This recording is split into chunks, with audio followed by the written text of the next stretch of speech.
In July this year, in a small West Sussex village, people woke up one morning to an unfamiliar sight. Their new neighbours, a group of Buddhist monks, on their arms round. Their order has existed in the East for 2,500 years, and they've come to England now in response to a growing interest here in Buddhism.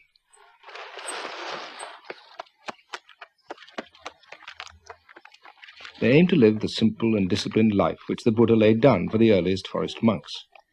There are many Buddhist groups in Britain, but this is the first attempt at such a traditional approach. They have to follow 227 rules which govern every aspect of their life. The rules provide them with a framework for developing spiritual insight and what the Buddhist scriptures call loving kindness towards all creation.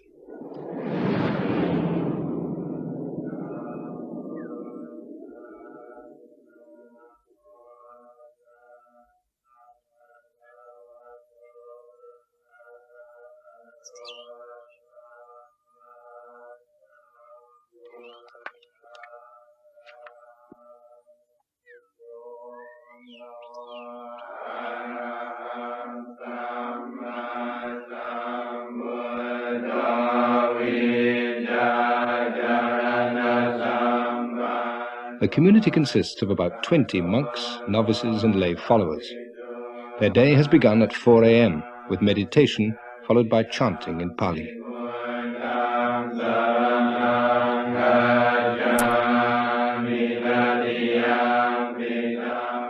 But very little of their day is taken up with ceremonies. They've just moved into a derelict Victorian house with a 100-acre forest nearby. Their first task was to clear up all the debris and make it habitable.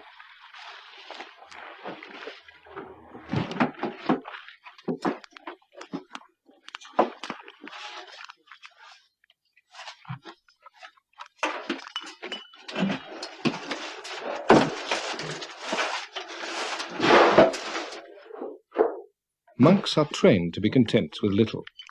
They eat only one meal a day. They don't listen to music, watch television or read novels. They have to remain celibate and they are permitted few possessions.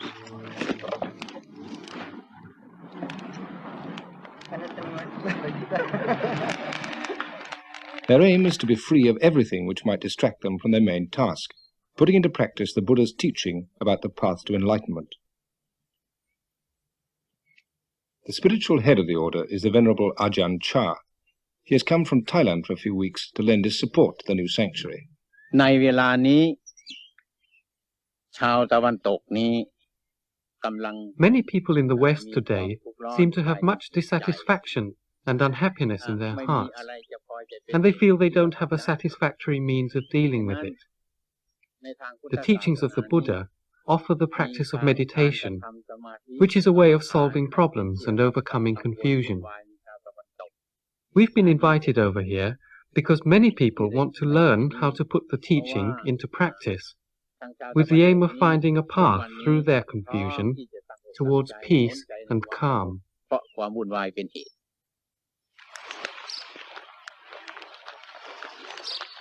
But how is all this going to go down in West Sussex?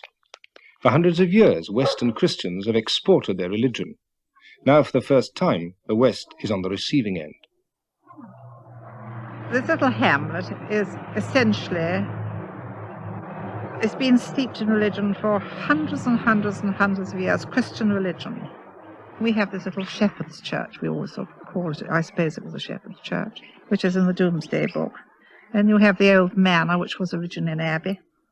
Even the ground, I would say, was steeped in Christianity. There were just a few people, but they all mind. They do mind terribly. Not that one's anti-anything at all, but this is absolutely alien to the locality. It's an intrusion, it's an invasion. They're all coming from outside. One doesn't know whether they're English, where they come from, anything about them. And they're all searching for something. We've got what we want. I mean, we've only got to look out of this wonderful world, and here we've got a God. Always have had a God. Well, we're not at all anti the monks. I mean, in this godless world, anything that has some sort of spiritual content, which we think they have, is better than nothing. I mean, what is there against them, actually? Well, I think their discipline is very high, as far as I understand. I mean, the people I've met are absolutely delightful. I had a fit nearly when I see them come down in the wood. I looked up as I was working, you know, and I, good Lord, what's this coming? But I didn't know they were rain, so I got talking to them and found them very friendly. Well, I think it's all right, provided they keep themselves. They won't do us any harm, right? I don't know what they're doing now. They searching for food. Yes, I disapprove of that, frightfully. I reckon these people can get their own. That's what I feel. I've been about too long, I think. The hardest point for the monks to get across was why they went on their traditional alms round. Were they just scroungers, or was this a vital part of Buddhist practice? To try to explain this and many other points, soon after they arrived, they held a meeting in the village hall. A film was shown on their parent monastery in Thailand, where most of them were trained. These monks in northeast Thailand are on Bindabat, the daily dawn walk to receive their food offered by the villagers.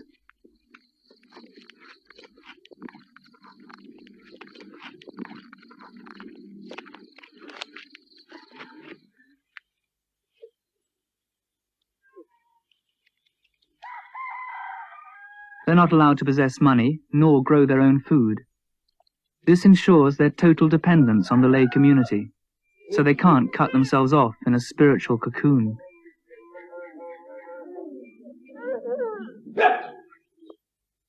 For the laity, Bindabat is a way of paying respect to the discipline of the monks, and also a way of making merit, which many believe brings good fortune in this life and in future rebirths.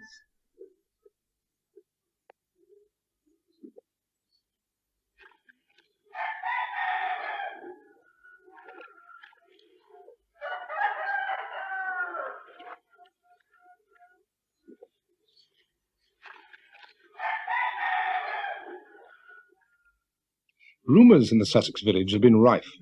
If they weren't the Moonies, then they were communist spies, or the abbot was the king of Thailand in disguise. There were many questions to be answered. The meeting was chaired by the local vicar. Would anybody like to start the ball rolling? I think this is the most remarkable event which this hall has ever seen. And I'm quite prepared to believe that I shall wake up tomorrow and it was all a dream. And my question is, what is the size of the community? How many hangers-on are there? And is it going to grow, or is it going to remain much as it is? The number of cars that are arriving at the weekends. This is what we are worried about. Are we to expect more of them in the future? The only reason people are asking you questions is because you're different. You know, you come here dressed all in your funny gear. All I've got to say is good luck to you. If you can make a go of it and get something for nothing, great. I honestly mean it, you know. Good luck. Thank you, George. Walking through Leicester Square a fortnight ago, I came across what appeared to me to be a sort of Buddhist raver. I don't know who the people concerned were, but they were certainly in saffron habits, rather like your own. They had shaven heads. They were banging cymbals and had really gone completely ecstatic.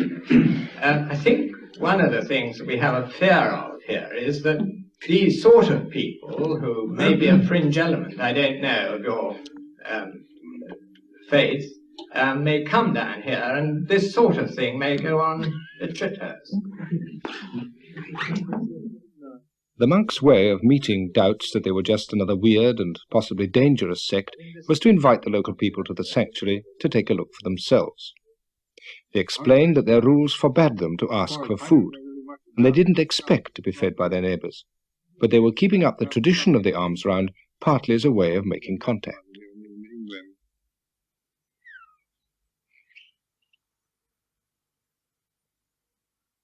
Their one meal a day has to be eaten before noon. Part of their food will be grown by their lay helpers, and the rest will be donated by Buddhist supporters from further afield.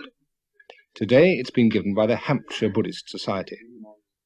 This temporary dining room was provided by their chairman, who owns a marquee company. You don't have to be a monk to be a devout Buddhist. You can lead an active business life, provided it's not an immoral one. We've come today to offer a meal to the monks, which is known as dharma, and this is an act of giving which establishes a sort of a relationship between lay people and the monks. And it's not, as is often thought, a case of just giving something to gain merit, but ideally, or in the perfect way, giving dharma is a case of giving a little bit of oneself, and so it's in keeping with all the basic Buddhist teachings of the dropping one's ego. I've been asked why I'm Buddhist. It's not very easy to answer that because it's a slow process, and I think a gradual confidence grows, but I suppose it comes down really to the fact that I see, well, it's called dukkha in Pali, which is the old Buddhist language. Probably I understand it as dis-ease, imperfection or suffering, and I see this in others, but more importantly in myself. And I'm of confidence that the Buddhist way of practice is a way of doing away with it gradually. But probably more important than a sort of an intellectual motivation is the fact that I meet monks. I think in all cases the ones that I've met have been wonderful examples of the result of the training, the sort of fruition of it, if you like. พวกชาวพุทธทั้งหลายได้มารวมการกระทำบุญในสถานที่นี้ Today all of you Buddhists have had a chance to come. One of the monks' main roles is to teach. The idea is that the lay people provide food for the body and the monks provide food for the mind. The sanctuary is a kind of spiritual powerhouse where people come to be recharged. So as we see all other people, we see other people's children, that we learn to love other people's children in the same way that we would love our own children. Ajahn Chah-Buddhist used to give pep talks of a different kind when he was a US Army captain in Vietnam, where he first encountered Buddhism.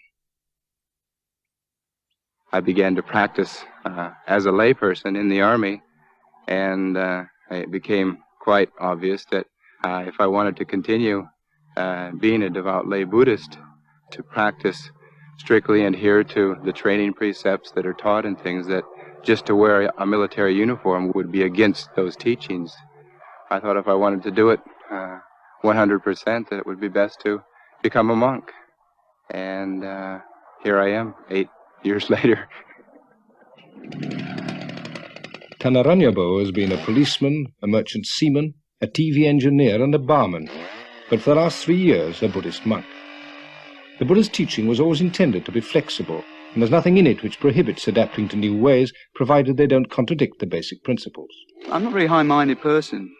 In fact, high-mindedness is sometimes I find more aggravating than just a basic, down-to-earth approach to life. Honesty is all it's about. Trying to be totally honest about things as they are and about you as you are. Because man needs to know, apart from his job and everything, which is part of his life, men need to know who they are. Who you are and what you are, not what you're doing, what you are, is very important. And monks are concerned more with that. Because, I mean, I myself have done many things, different kinds of jobs. But I didn't know who I was. If a man gets too separated from the world or his environment, he gets ill. I think I've seen that in myself and in other people, a certain kind of alienation, loss of harmony. To have harmony, you need to know yourself. And harmony is the greatest peace and happiness. If you don't have harmony, it doesn't matter what you've got.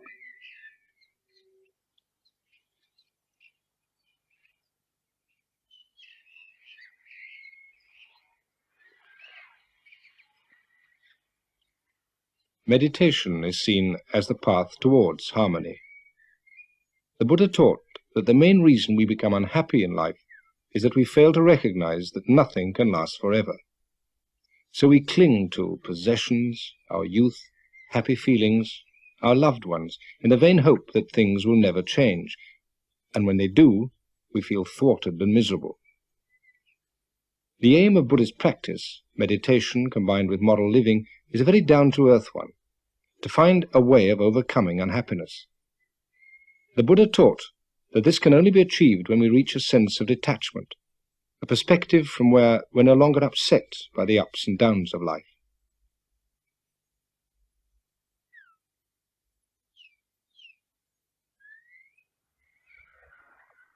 When we accept that all existence is impermanent, we begin to take things in our stride.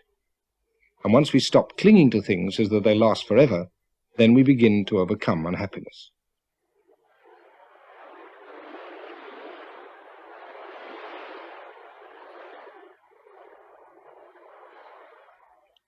So meditation is taught as a way of reaching serenity, and it's one which anybody can systematically follow. The Buddha wasn't a god, but a man who 2,500 years ago found a way of reaching the ultimate serenity, nirvana.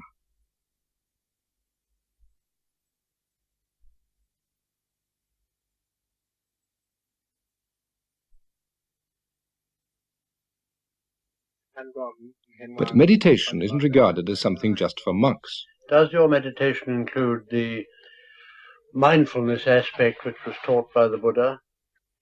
One of the first visitors to the centre was Rear Admiral Shattuck. He developed his meditation technique when he was Admiral commanding the Malayan area. I think what is significant about meditation at the present moment is the way in which it's spreading. It is a form of scientific prayer which people can learn by stages, and not only learn, but be convinced by stages that they are doing something which is benefiting themselves, not because they become richer or do their job better, but simply because they feel much more complete in themselves as a more complete person. The object of the exercise is simply to find the inner resources of your being and make more use of them in your daily life. When one has the greater sensitivity that the development of the mind gives you, you are better able to know how to help your fellow men and what they need and what you yourself can give them which will help them on their way. I think this is the object. It's a selfless object. It's not a selfish object, although selfish satisfactions may come from it incidentally. Meditation is often thought of as a self-centered pastime associated with hippies and dropouts rather than admirals. But many of the people here have come not to escape the world, but to find out how to be more effective in it. I'm an occupational therapist. I was working in a psychiatric unit with people who had different kinds of emotional disturbance, and I enjoyed the work, but I felt that there was probably a better way to help people, and that really I needed to learn a bit more about life and about myself so that I could begin to have some understanding of the sort of things that were happening to these people.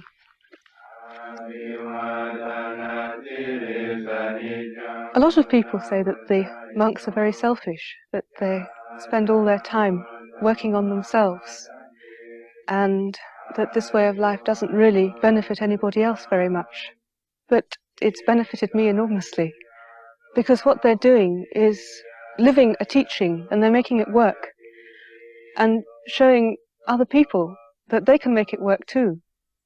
That's one of the things that they do to help. They just act as a kind of a living embodiment of the teaching.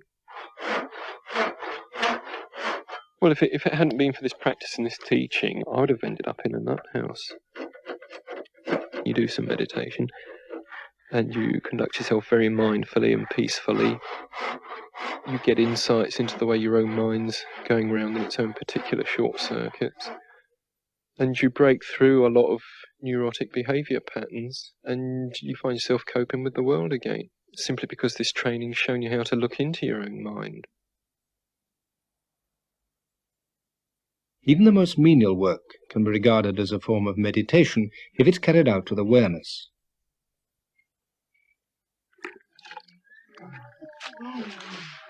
The aim of the training is to make them constantly aware of the present moment.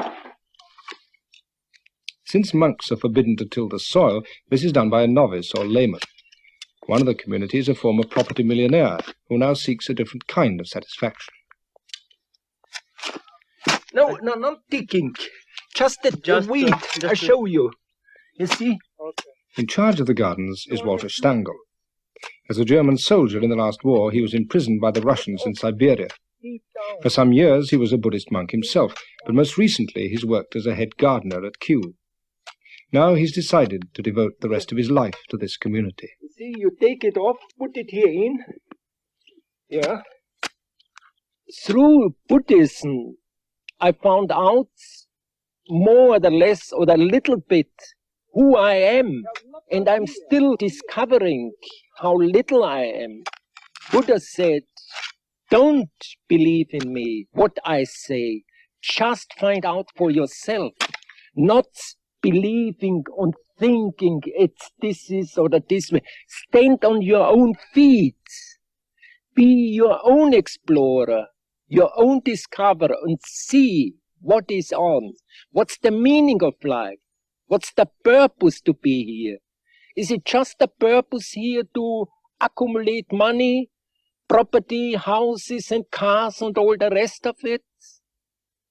I don't think so. There must be something else. And I feel Buddhism is coming more and more to Europe. We are tired in this saying, believe in me and follow me. Now this Buddhism is coming to waken up people, to find out for themselves, what is it?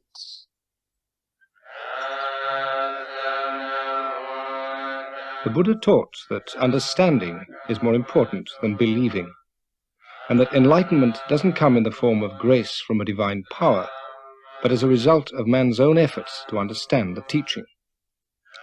Here the monks are performing a ceremony for a couple who've recently been married. The groom was once a monk himself.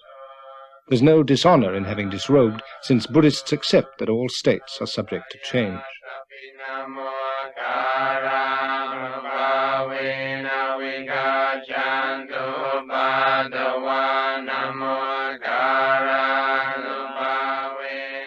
Buddhist ceremonies aren't considered as sacred, merely as a means of focusing the mind, and they don't always have to be conducted with solemnity.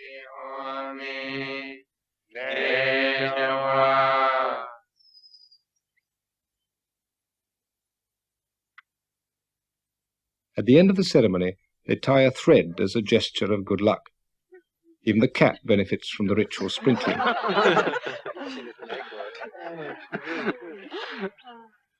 We'll probably get letters from me. Doris. It'd be a Buddhist cat. Soon after their arrival, the monks were visited by 3 senior members of the Anglican clergy. The local rural dean is Canon Hayman. Could be asked why you come from another culture wearing the particular robes that you do wear into our society, which has a long, rich tradition of spirituality and meditation. When I was asked to come to England, people would say, are you going to wear those robes? They'll only repel people. People will think you're some kind of hippie or freak, and that it will not help Buddhism at all. You should dress for the particular cultural setting you're going to.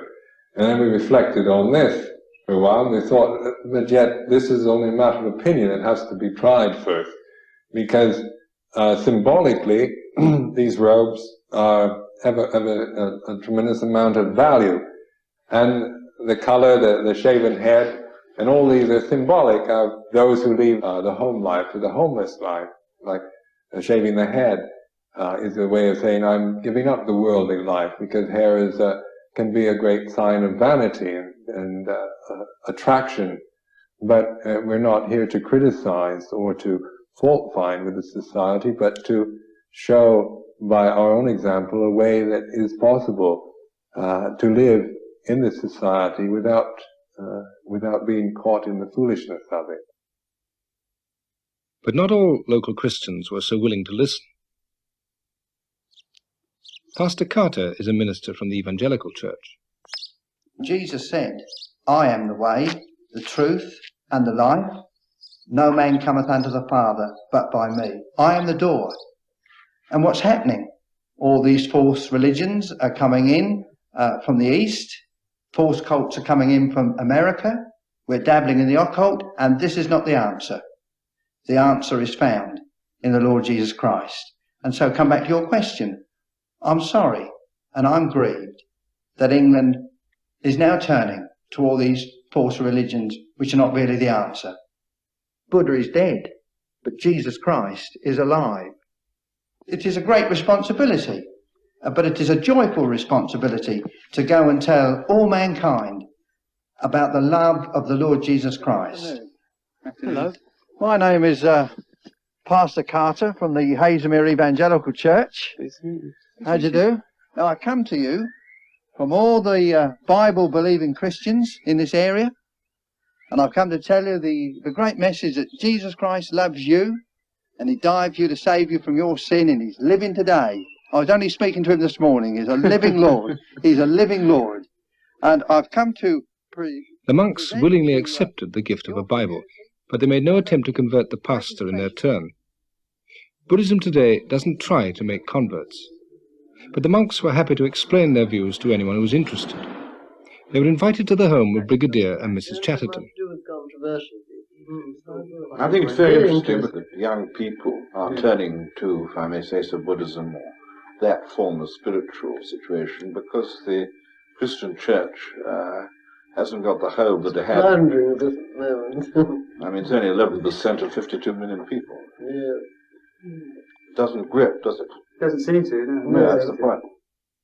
We see religions, any religion, as a convention or a tool or some kind of vehicle which we use in order to transcend the worldly suffering, the cycle of birth and death, in order to be one with the ultimate truth.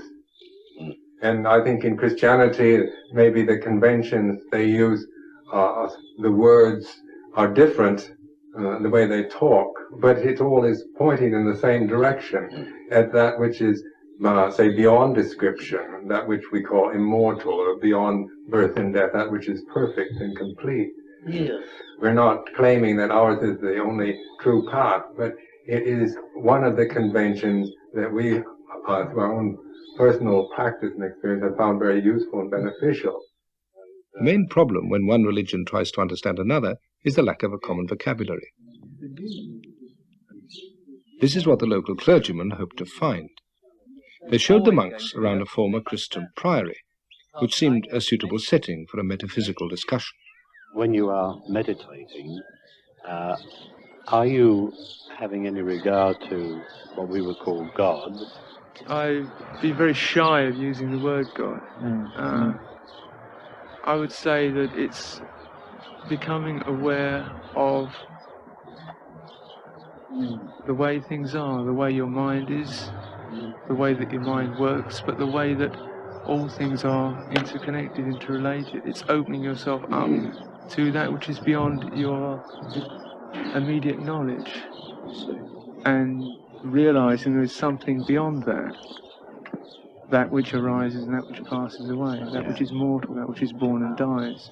But whatever that is, you can't understand it and you can't name it. What I'm worried about is that we don't seem to have a word which we can both use to describe what we're seeking. If I'm seeking ultimate truth, and if the abbot and Buddhist monks are seeking the ultimate truth, and if we accept that the ultimate truth cannot alter or be anything different, then there must be some way in which we can communicate with each other.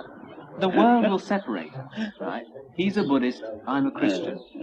But intrinsically, basically, in what I'm doing, I feel that there is as much between you and me as there is between any other worshipping and sincere and devout Christian. So that I can see it. Local clergymen like the Reverend Christopher Boxley feel they personally can find a meeting point. But for the Church of England as a whole, does the presence of Buddhism in any way pose a threat? It can't be bad if it's something that challenges you. And the presence of Buddhists in rural West Sussex, which is traditionally the sort of heart of the Church of England, the challenge in itself must be something which says, well, what is this tradition? If our tradition is worth anything, the tradition of Christianity, the tradition that many of us have been prepared to die for and all sorts of things, really, what is it saying? The old argument of the Church of England being the Tory party at prayer. I mean, this is something which does put a lot of young people off. We need somehow to say that beyond the dreariness, beyond the formality, beyond everything that you associate with churches and boredom, there is a tradition of seeking the truth. The Buddhists have given us, or by being here, give us the opportunity to look at our own traditions and, I hope, to preserve what is worthwhile in those traditions, but to have the courage also to say about some of them that really they're not worth keeping. It's early days yet to see how Sussex will take to Buddhism. But it doesn't seem likely that familiar rituals will be abandoned in favour of Sunday afternoons in the lotus position. By comparison with the active pursuits of rural Sussex, Buddhist meditation might seem a rather passive and therefore unrewarding pastime. The monks don't condemn the active life, but their hope is to demonstrate to their neighbours that the most effective actions come from a still mind, and that the path to the still mind is meditation. The Buddha said, when a man attains wisdom through the teaching, he becomes serene and at peace, like a lake, which is deep, clear, and still. Many people say Buddhism is very nihilistic, which, when you look at it in terms of you, your little self, living in this vast universe, it is. It's a total annihilation in a sense. But it's an annihilation of that small-minded way of looking at the world, always from you, ego-centered thing. But that's not all there is. And when that dies, something very beautiful comes into being. And that's the side of people who don't understand when they make that accusation. And as I've seen with people who've meditated, the more they've stuck it and meditated and their self has been ground away, they just start to blossom. It's incredible. I mean, if that's death, I mean, that's fine with me. All this can never be fully understood if all we do is talk about it. Just as we can never know whether an apple tastes sweet or sour, unless we actually taste it for ourselves.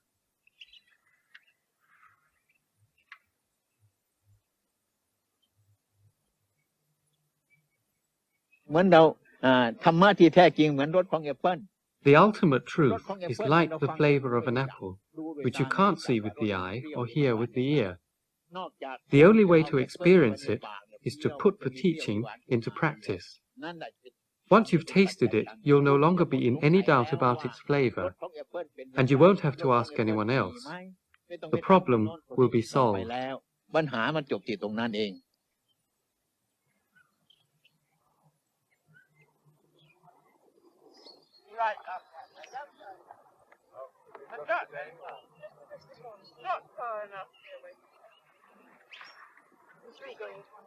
What? 3 people, it was 1 off the petrol. We invite you to come and visit us. We invite you to come and visit us. Oh, very kind of you. We'd love to, yes. So you can see what we're doing. When you're... What you're up to. Yeah.